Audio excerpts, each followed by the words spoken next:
Imagine a professional speaker who actually runs a multi-million-dollar company that's quadrupled in size in the last 10 years with an accompanying increase in profits. A man who's authored 3 books and a DVD series designed to help companies turn average employees into superstars. A CEO whose company's products are now sold around the globe and yet has a client base small enough to fit on a business card. You've seen him on business television programs. He's quoted in major publications like the Wall Street Journal, and now he's here to share his wisdom with you. Ladies and gentlemen, fasten your seatbelts, as your business will never be the same after implementing this engaging speaker's ideas. Let's have a rousing welcome for CEO Steve Blue. Now I want you to think back. Let's take a journey back in time for just a minute. Think about the first day you became a CEO. Well, there was this one guy who, on his first day as a CEO, was a little bit nervous. So, fortunately for him, his predecessor was still around.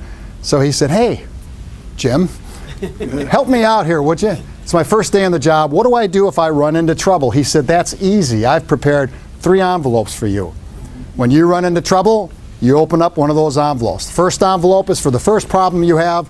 Open up the second envelope for the second problem you have, and then open up the third one when you have the third problem." Hopefully you won't have that many, but who knows, you might.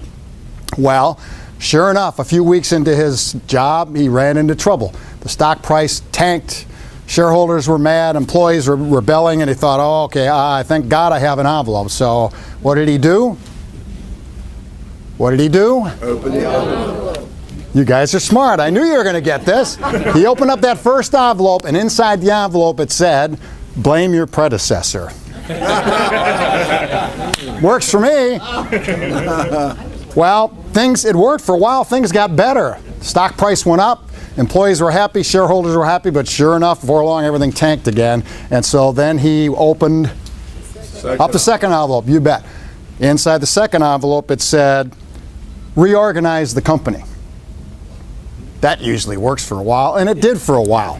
But then the stock price tanked again, shareholders are up in arms again, and so he goes, "Oh my God, what am I going to do?" Well, thank God I have a third envelope. He opened up that third envelope, and in it, it said, "Prepare 3 envelopes." Raise your hand if you're obsessed with growth.